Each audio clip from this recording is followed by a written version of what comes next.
女孩明明已经生病了，却因为怕扣工资不敢请假，只能拖着虚弱的身体继续搓澡。即便如此，她还得在澡堂打烊后打扫浴池。这样一来，老板娘会奖励她一瓶酸奶。但她的拼命工作却引来了同事们的不满。面对同事的指责，她脸上却露出超乎年龄的冷静。任叔拼命工作是因为要照顾他70岁的奶奶，他们一天的食物就是辣椒粉拌面，可乐就煮点捡来的橘子皮泡的水喝。可能是因为清贫和过度劳累，年纪轻轻的他被查出患有晚期脑癌，已经错过了最佳治疗时机。任叔的生命也只剩下3个月，他决定辞职，找到老板娘谈话。老板娘却露出可恶的嘴脸，一味提前告知，唯有拒绝支付这月工资。平时忍让的他，这次强硬的从老板钱包里拿了自己的工资。在天台上，任叔看着下面的车祸现场，不由得在纸币上写下感慨，然后把它折成纸飞机，扔向逝者的方向。正好被一个男人捡到，他打开一看，上面写着大家都在很努力的活着。同事们知道他要辞职，还请他吃饭，表现得很不舍。但此时的任叔已不再在意这些，他只想痛快的喝酒。这时，桌上的报纸引起了他的注意，上面是一则为女性提供临终关怀的服务广告，服务费高达500万，让任叔感到苦恼。他去酒吧找到许久未见的爸爸，希望他能帮他实现心愿。看着沉默不语的爸爸，任叔的心又沉了下去。回到家后，他仔细检查维修了所有东西，然后告诉奶奶自己准备去旅行，可能要很久才能回来。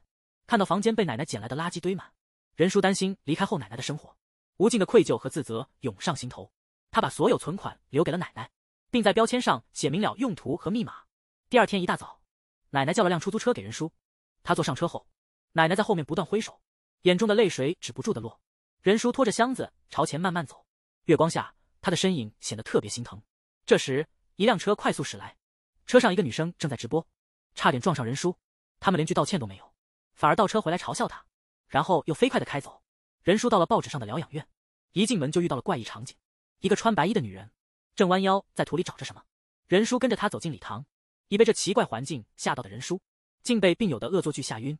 第二天，他到了宿舍，发现那个差点撞他的女孩也在，原来他也无法逃过死神召唤。这时，宿舍里另一个女人被吵醒，任叔回头一看，是昨晚那个做怪异动作的白衣女人。晚上，任叔收到了爸爸的信息，一直为尽负责的他，竟然真的帮任叔凑齐了500万。但任叔此刻还不知情，奶奶在回家路上被醉汉殴打，奄奄一息躺在桥上。你见过这么狠心的父亲吗？为骗取高额保险金，竟在女儿牛奶里下毒。但他的每一举动都被女孩看见。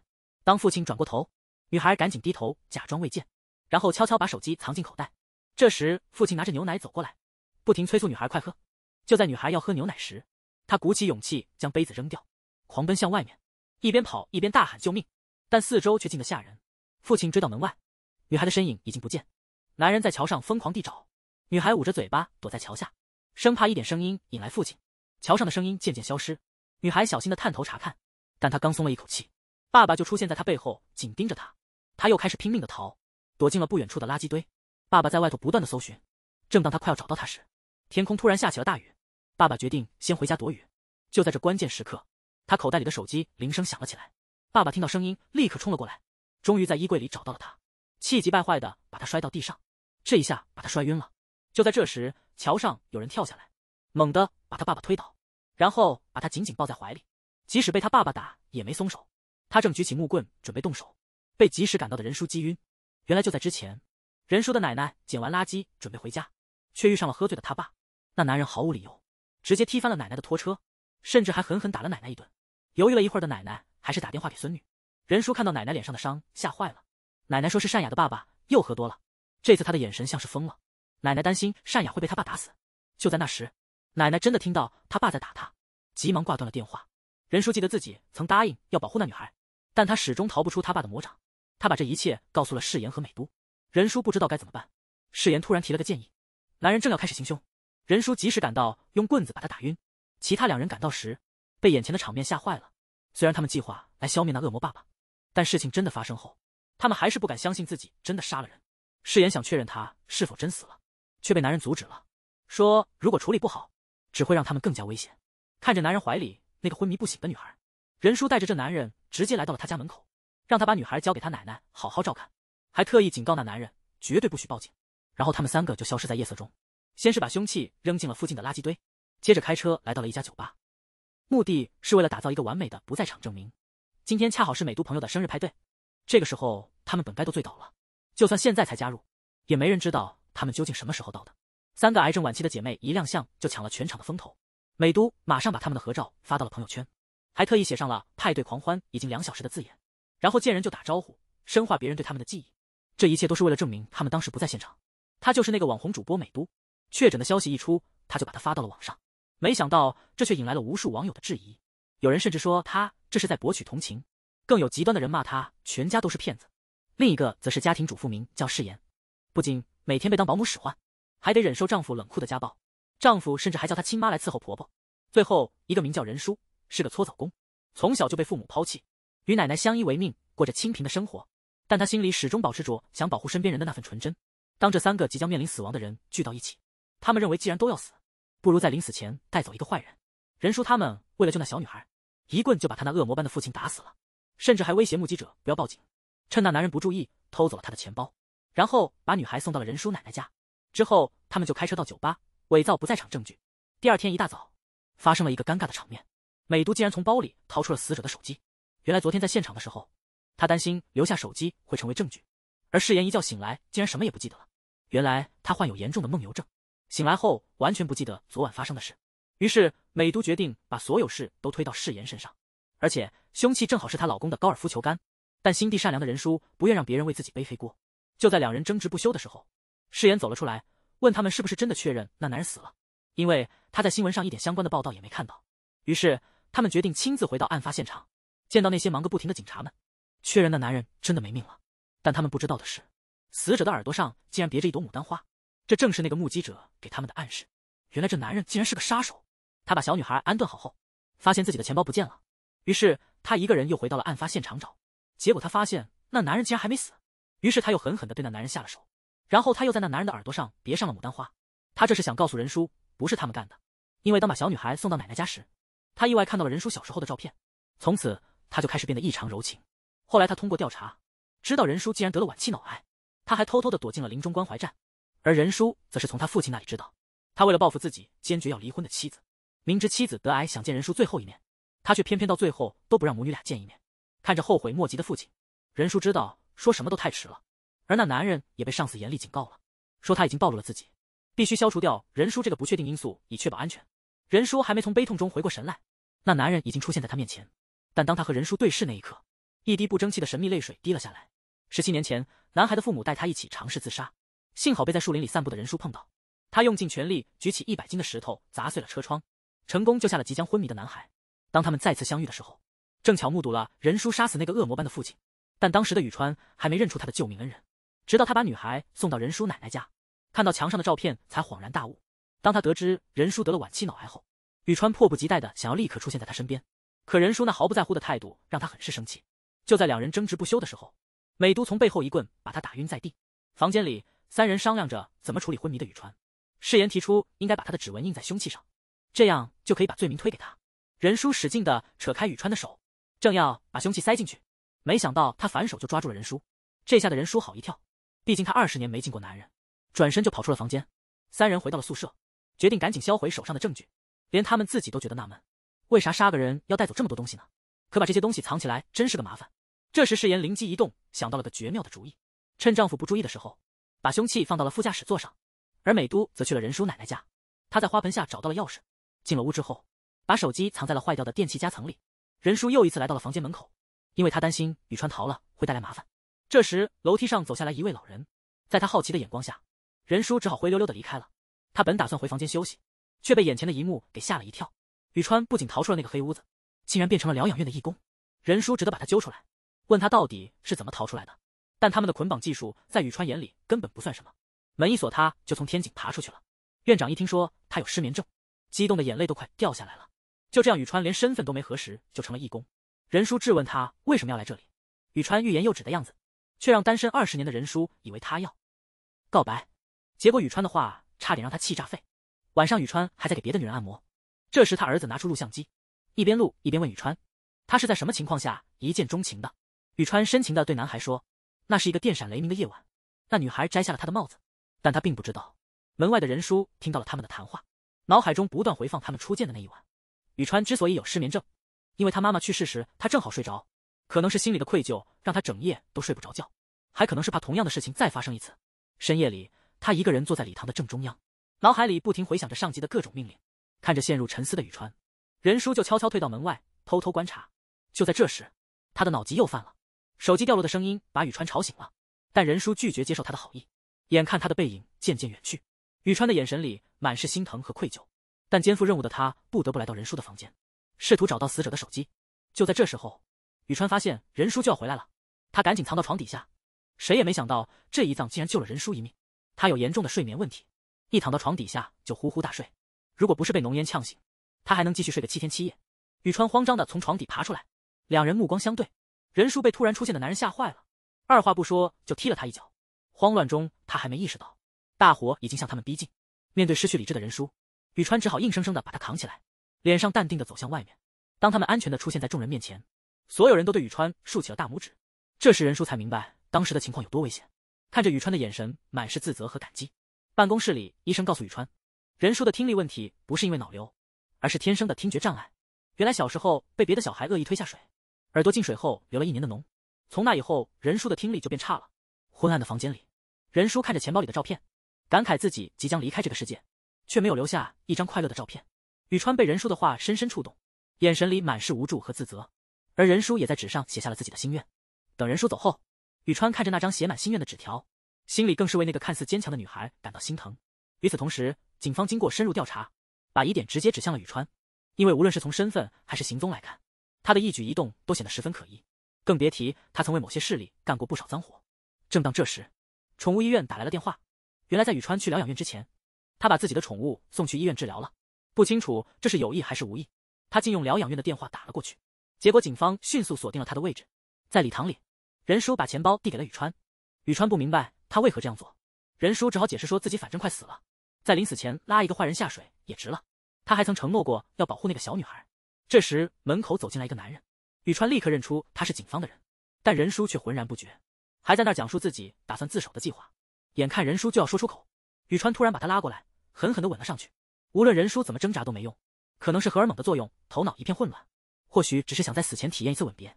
这一刻，任叔心里也被触动了，两人顿时忘记了四周的一切，旁边的大妈大婶都看呆了。但下一秒，任叔狠狠地把宇川推到了地上。不久，室友回宿舍告诉他，宇川被警察带走了。任叔这才意识到，宇川之前的吻是为了保护他，他亲眼目睹了3人的犯罪全过程，这让他们都感到非常恐慌，担心他会向警方供出一切。于是美都提议，如果宇川和警方达成妥协，就用他的钱包把所有罪责都推到他身上。但任叔却犹豫不决。另一方面，由于证据不足，警方无法证实是宇川所为，只得再次释放他。与此同时，上级也得知了宇川被捕的消息，于是派人来威胁眼镜哥，赶紧让他去自首了。一牵扯到上头，麻烦就大了。但眼镜哥不想让宇川出事，何况他还听到宇川和任叔的谈话，明白了谁才是真凶，就是那个得了脑癌的女孩。于是眼镜哥找到了宇川，跟他说只要找到那手机，然后把事情都推到任叔身上，这样他就完全没危险了。可眼镜哥没想到，他的话反而彻底激怒了宇川。晚上任叔建议去海边看绿光，因为看过绿光的人不会再被爱情欺骗。可在去海边的路上，任叔突然想起今晚照顾英智姐的就是他们，这让任叔心里开始担心。等他们赶回疗养院时，英智姐已经被送上了救护车。看着那哭泣的小孩，任叔他们内疚的无地自容。万幸的是，第二天英智姐毫发无损的回来了。看到这么温馨的场景，任叔露出了欣慰的笑容。而此时宇川正在被组织追杀，身手敏捷的他最终还是倒在了板砖下，因为拒绝了眼镜哥的提议，只能被迫带他去自首。但宇川做不到他们的要求，因为他心里还有个挂念的女孩，于是趁机逃了出来，蹒跚的回到了疗养院。看到任叔的那一刻，他终于松了口气，晕了过去。房间里阿姨们关切的喂他吃东西，比起被警察带走的原因，他们更关心宇川的伤。他这辈子感受到的所有善意，都是来自这些身患癌症的患者。低头的他心里满是感激和愧疚。就在这时，美都提醒大家，给年轻人留点单独的时间。众人都很有眼色的离开了房间。宇川看着心爱的女孩，竟紧张的扣着手指。任叔问他警察有没有发现什么，宇川告诉他不用担心，警察那边还真是一点证据都没找到，他们现在只惦记着找那部手机，说不定手机里藏着什么关键线索呢。任叔一急就告诉宇川手机在他奶奶家，然后他又开始担心宇川的伤会不会很严重。接下来宇川突然向任叔表白了。以前他老是想着随遇而安，可自从遇到任叔后，他突然有了想要努力活下去的理由，哪怕代价再大，他也顾不了那么多了。这一刻，两个命途多舛的人好像找到了彼此的救赎。第二天，任叔醒来发现宇川不见了，宇川已经去奶奶家找手机去了，但怎么找也找不到任何线索。正当他准备离开，却遇到了刚回来的奶奶。奶奶送了他一盒泡菜，然后对宇川说：“要是任叔能找到一个像你这么帅的男朋友，他肯定能笑醒了。”眼镜哥这时候也来到了疗养院，他一把抓起任叔，强行把他带上车，准备解决他。正好被刚回来的宇川看到，因为太担心任叔了，他也不管地上的泡菜了，直接抢了辆车飞奔过去。这时任叔已经醒过来了，眼镜哥把宇川是职业杀手的事说了出来。他之所以来疗养院，也是为了找那部手机。任叔回想宇川之前的种种行为，他简直不敢相信，原来这一切都是他早就计划好的，而自己却像个傻子一样担心他。这时宇川把眼镜哥的车给逼停了，他的眼神比刚才冷漠多了，但现在看着任叔却满是心疼和愧疚。可任叔的眼神让他明白了一切。宇川拉着他下了车，但任叔气愤地甩开了他的手，然后就死死地盯着那个曾经温暖他的人，眼神里满是恨意和悲伤。他从宇川那儿得知，他确实去过奶奶家找过手机，但什么也没找到。任叔一方面惊讶手机竟然不在呢，另一方面也证实了自己所怀疑的一切，这让他更加愤怒。等宇川走后，静下心来的任叔越想越觉得奇怪，手机怎么就神秘消失了呢？于是他决定回家查个究竟。趁着奶奶外出的时候，任叔悄悄溜进家里寻找手机，却意外发现了一幕让人心疼的场景。奶奶居然把大白熊塞进被窝，假装有人陪她。想到自己不在家的这段时间，不知道奶奶一个人过得怎么样，任叔默默地把大白熊放回了原位，然后按照美都说的那个地方去找。打开一看，手机竟然真的不见了，到处翻找了一圈，还是一无所获。那手机到底跑哪去了？与此同时，组织又找到了眼镜哥，威胁他必须赶紧找到手机，还要让宇川去自首，否则就对他女儿不客气。于是眼镜哥决定绑架任叔的奶奶，逼迫任叔自首，这样不但能保护自己的女儿，还能帮宇川摆脱组织的追杀。就在他准备动手的时候，宇川及时出现阻止了他。宇川警告眼镜哥，让他们别惹自己的女人，他手上有他们想要的手机，如果他们敢伤害他一根汗毛，那大家就一起玩完。另一边，警察在监控中发现了手机的线索，原来手机一直在那个小女孩手里。他告诉警察，本来打算拿手机去卖掉换钱的，但因为手机进水了开不了机，所以就把它扔到了垃圾场。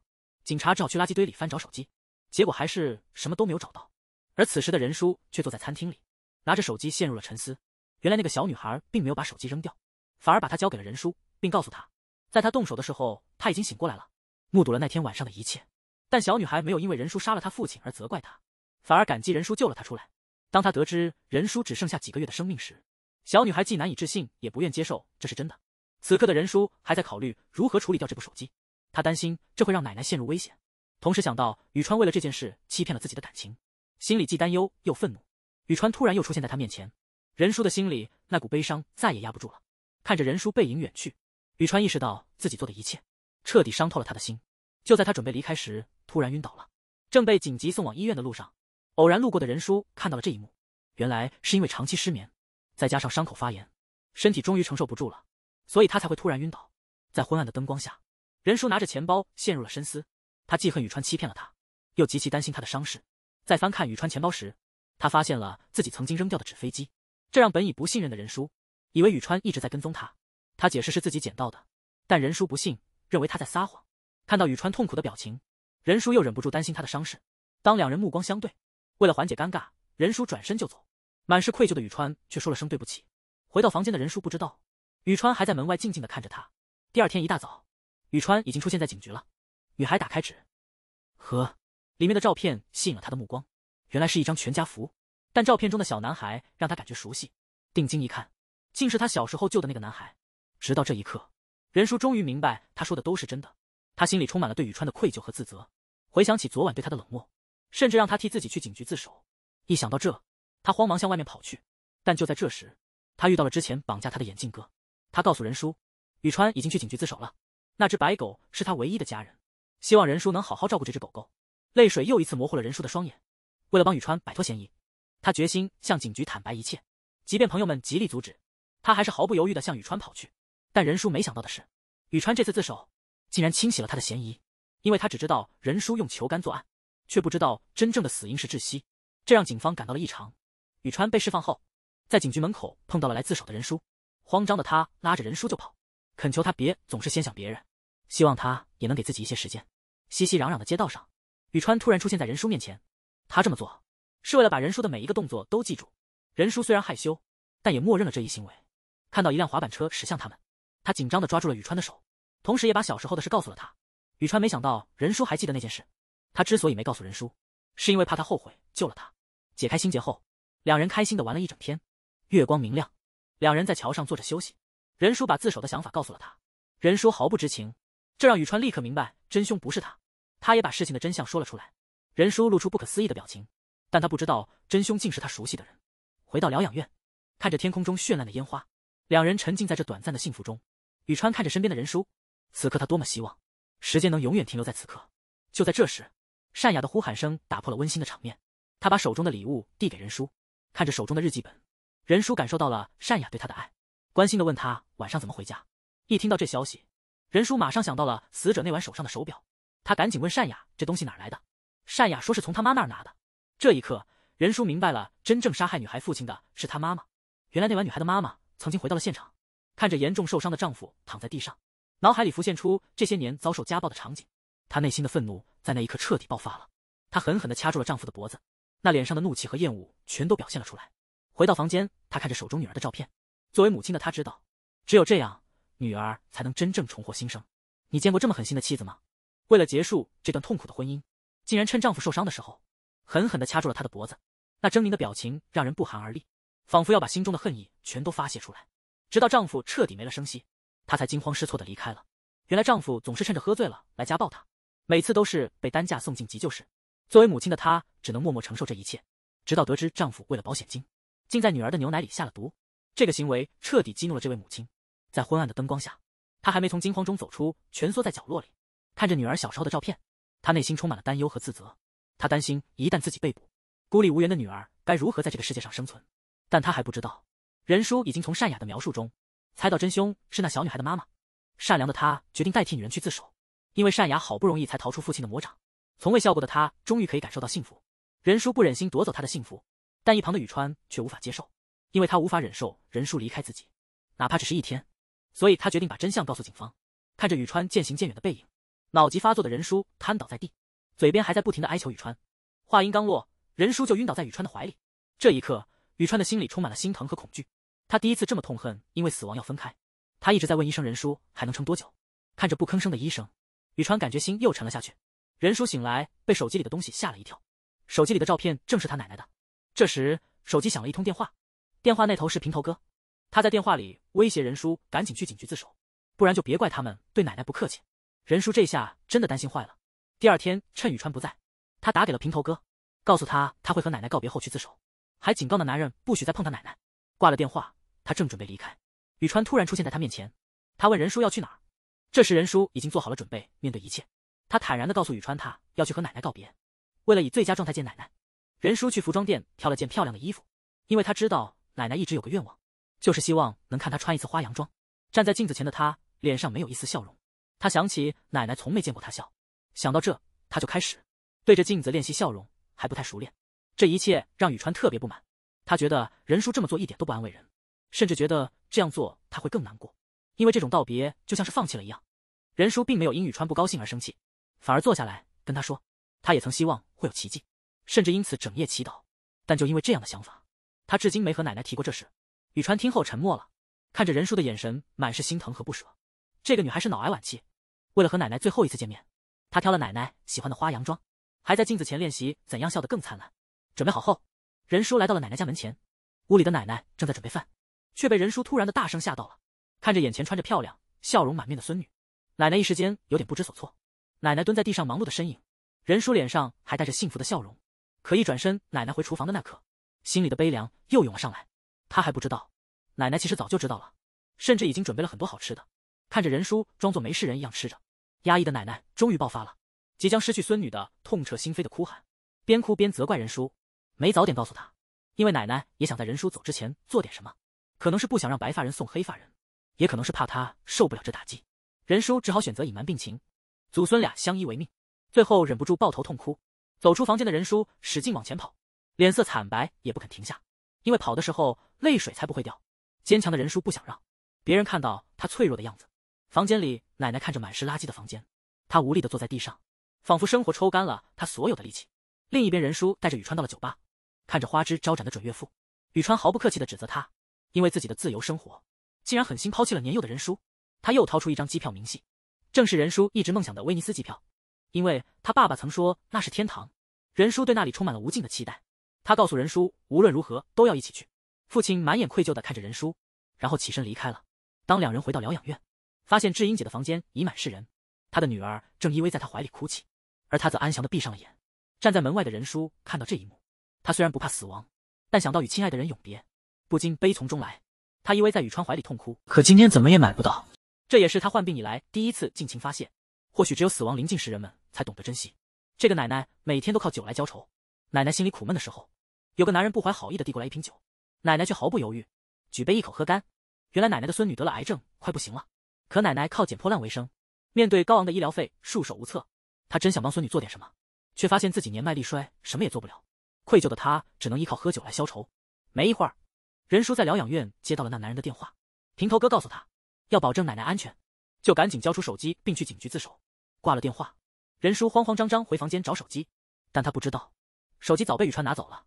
就在他挂电话的那一刻，宇川及时出现救了奶奶。任叔急匆匆回家找奶奶，只见奶奶像刚睡醒似的，却什么都不记得了。思虑再三，为了奶奶安全，任叔决定把奶奶也接到疗养院住。另一边，宇川把平头哥带到了一个昏暗的小房间。为了保护任叔和奶奶安全，他打算找出并干掉幕后的大老板。宇川正准备对那男人施以严刑时，那男人的手机突然响起，是备注为1号的电话。宇川慢条斯理地接了电话，电话那头的声音让他想起昨晚厕所里和美都未婚夫的对话，两人的说话方式和声音一模一样，加上平头哥的反常反应，使宇川更加确定了自己的猜测。为了验证这个猜测，宇川和眼镜哥商量好，下午4点用死者的手机给1号打电话，自己则跟踪那个剧代表。约定时间一到，他果然拿起手机接了电话，这让宇川更加确定具体代表是幕后大佬。另一边，疗养院决定带大家去海边旅游。宇川忙完一切，走到任叔身边，递给他最爱的海苔寿司。宇川没有把事情告诉他，因为他不想破坏现在的宁静感。他们就坐在海边，一起看着日落。但任叔没想到的是，疗养院竟然把他和宇川安排在同一个房间。当他打开房门，里面的场景让他惊呆了。地上散落着玫瑰花瓣，墙上飘着爱心形的气球，这简直就像是给他们准备的婚房。面对这么浪漫温馨的场景，两个从没谈过恋爱的人显得有点拘谨。最后还是任叔先脱掉了外套，决定在生命的最后时刻给予他全部。但两个都是第一次，都不知道怎么开始。结果两人就这样睡着了。深夜，宇川突然惊醒，因为他梦到他妈妈突然去世。他也害怕任叔会以同样的方式离开他，可能是感觉到了宇川的担心和害怕。任叔一把拦住了凑过来的宇川，可能是因为感情太深，无法自控。这次两人没有了之前的羞涩，一切都顺其自然的发生了。是穿婚纱的女人突然咳血不止，看着手上的鲜血，她知道自己剩下的时间不多了。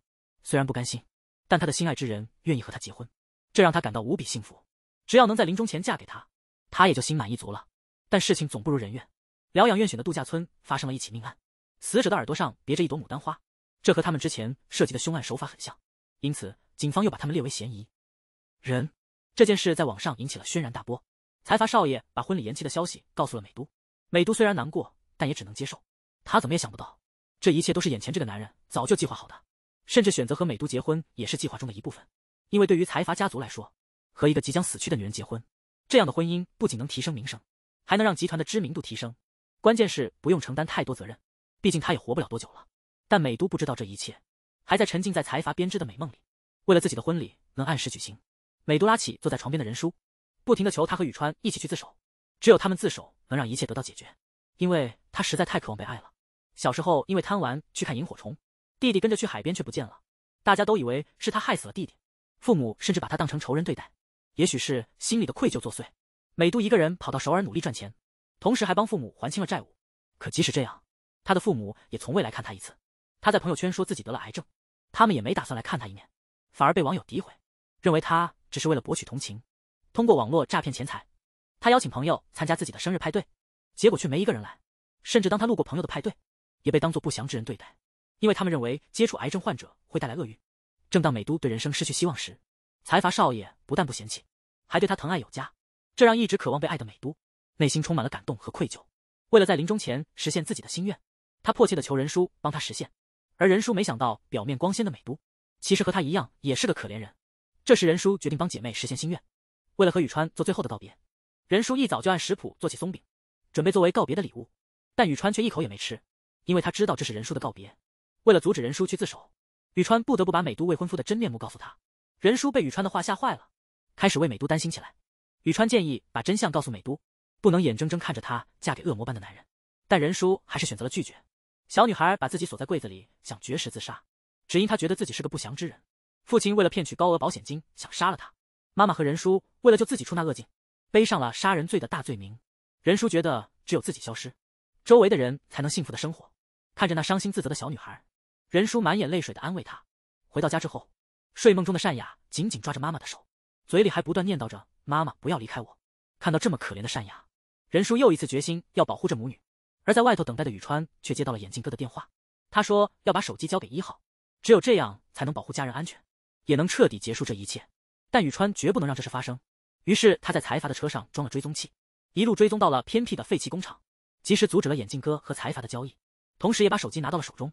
但手机里的内容让他大吃一惊，原来黑网背后的老板竟是眼前的财阀少爷。小女孩的父亲也是这网站的核心成员，他不止上传虐女的视频，甚至连女儿的私密信息和照片都拿来赚钱。宇川的心里充满了愤怒和悔恨，他悔恨自己曾为这恶魔卖命。面对宇川的斥责，财阀少爷却毫无愧疚和生气，因为这生意每年能给他带来几十亿，想让他放弃根本不可能。就在这时，财阀给眼镜哥使了个眼色，他马上冲向宇川。宇川简直不敢相信眼前的这一幕，他最信任的大哥竟然背叛了他。他满怀绝望地倒在地上。等眼镜哥回去才知道陶国的上司离奇死了。这一刻他明白，无论怎么做，财阀都不会放过他和家人。与此同时，在疗养院里，任叔正在向警察自首，他希望一切都能从他这里结束，不仅善雅能和妈妈幸福的生活，就连美都也能如愿以偿地嫁给财阀。对任叔来说，这是最好的结果了。就在女警准备把任叔定成连环杀手的时候，金警官却觉得事有蹊跷。他认为任叔一个人做不到这些，但现在的证据全都指向他。无奈之下，金警官只好通宵查监控，意外地发现了宇川的踪迹。那儿竟是财阀家的废弃工厂，于是他赶紧开车过去调查。到了那儿，只剩下一堆废墟，但在旁边的小巷里找到了宇川的车，地上还散落着2条黑色捆绑带。第二天清晨，任叔在医院走廊碰到了来看美都的财阀，他请求他告诉自己宇川的下落，同时也透露自己准备自首了，嘱咐他别再找宇川的麻烦。听了这话，任叔突感不安，他紧紧抓住要走的财阀，不停追问那话是什么意思。正当此时，他头疼的老毛病又犯了，眼看着他的背影渐行渐远，任叔的心里满是忧虑。那位老人的孙女即将不行了，他像往常一样推着女孩去做检查，但这次他把孩子留在楼道独自离开。突然一个黑衣人出现了，他把任叔推进楼梯间，然后摘下帽子深情地看着他。任叔颤抖着抚摸着宇川的脸，他日思夜想的男人还活着。原来眼镜哥帮财阀办完事后，才知道自己亲哥哥被害了，他顿时明白了一切。在这个无情的财阀手下工作，总归是没好结果的。于是他又回去救了垂死的宇川，同时也劝他一起逃离这个是非之地。但宇川却决定留下，因为还有个女孩在等他去保护。为了帮任叔脱离危机，宇川去了奶奶家，恳求奶奶让任叔跟他在一起。但奶奶因为担心病重的孙女承受不了逃亡，即使宇川再怎么哀求，奶奶还是决绝地拒绝了他的请求。直到奶奶看到孙女陷入昏迷，不停地念叨着宇川的名字，想起他和宇川在一起时那真挚的笑容，奶奶终于明白这男孩对他来说意味着幸福。与其让他被警方不断传唤折磨致死，不如让他和挚爱共享最后的时光。于是他拨通了宇川留下的电话。这时宇川正带着任叔离开医院，他们来到了一条偏僻的街道，把摩托车丢在那里以迷惑追踪者。警察看到只有奶奶一个人回来，立刻觉得不对劲，急忙调查监控，寻找他们的踪迹。与此同时，美都和世妍开车赶到指定地点接应任叔。原来奶奶早就把宇川的计划告诉了他们，并希望他们能帮助任叔逃脱警方追捕。但美都担心这会影响自己的婚礼，从未帮助过别人的美都，在营救的那天还是出现了。可能是想在人生末期做一件力所能及的好事，也可能是因为那份共患难的友情。然后他递给任叔一笔钱，作为最后的心意。3个癌症患者深知这次告别可能是最后一次见面，想到这，3人不禁落下了不舍的泪水。和美都他们告别后，宇川带着任叔来到一家废弃的咖啡馆，虽然破旧，却有种特别的温暖。原来宇川早已开始打理这间简陋的咖啡馆，然后他说他希望能在这里陪伴任叔度过余生。看着宇川满眼的真诚，任叔虽然面色苍白，但脸上露出幸福的笑容。回到疗养院的奶奶不停地抚摸着任叔的病床，同时对美都他们表示感谢。但奶奶那句你不疼吗，却让久未被人关心的美都泪流满面。奶奶看着美都，眼里满是心疼和同情。她继续说，真的很感谢你们能成为任叔的朋友，他因为总是板着脸难以交友，看到他一个人时我总是很心疼，但知道有你们在，我就十分放心和欣慰。这时世妍把手机递给奶奶，看着手机里微笑的任叔，奶奶的脸上显露出苦涩和欣慰。男孩为了给女友来个大惊喜，他站在屋顶，樱花纷飞的洒下，却没料到这举动让女友大发雷霆，因为女友的病情已经更加严重，随时可能会心脏骤停。她最大的愿望是能在临终时安静地躺在男友怀里，离开这个世界。那天，他们手牵手走在熙熙攘攘的街上，看到任叔满脸的幸福笑容，宇川忍不住紧紧握住了他的手，仿佛要把这一刻永远锁在心底。就在这时，他们的目光被街头的大屏幕吸引，屏幕上正播报他们被警方通缉的消息。原来为了朋友的豪门婚礼不受影响，竟然把他们逃跑的事泄露了出去。没想到的是，他的未婚夫竟然把这消息透露给了媒体，还通过媒体向警方施加压力。无奈之下，警方只好发布了通缉令。此时为了躲避警方追捕，他们只能快速离开现场。但体弱的任叔怎能承受这种紧张的逃亡？他的病情突然再次恶化。无奈之下，宇川只好求助于一直仇视自己的敌人，只希望对方能减轻任叔的痛苦，哪怕代价是自己的生命。但出乎宇川意料的是，那女人并没有为难他，反而把这些年的真相告诉了他。原来他一直冷酷对待宇川，不是因为要发泄仇恨，而是别无选择。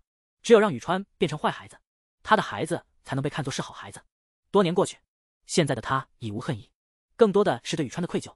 他希望现在能弥补过去的错误，但他们不知道，警方已经通过监控定位到了任叔的位置。等到那女人晚上下班回家，发现家门口已被警车包围，他立刻把这消息告诉了宇川，并指了指厨房里的一个小门可以避开警察，告诉他现在逃还来得及。他们终于躲开了警察的追捕，任叔的身体实在撑不住了。就在他们快要跑出小区的时候，警车突然挡住了他们的去路，他们带着任叔迅速逃离了现场，最后来到了一个偏僻的天桥上。女警说，只要宇川把知道的都说出来，他就能帮他们扭转局势。但宇川觉得即使告诉他也改变不了什么，现在的事情已经这样了，即使是高层知道了真相，他们也可能会视而不见。女警说，正是因为想改变，才让赵警官被降职了，他也冒着职业风险想去做出一些改变，可能是被女警的诚意感动了。宇川把一切都如实告诉了他，但他没想到事情这么复杂。女警正准备说话，任叔的病情突然加重了，送医肯定会被警察抓到，于是女警把他们送回了疗养院。在这里既危险又安全，这里的医疗设施也很完善。宇川这才完全相信了女警的话，他把装有证据的 U 盘交给了他，然后院长带他们去了地下室。为了保证安全，他们只能先在这里住一阵。任叔突然说想见见他奶奶，院长说他会尽力安排见面。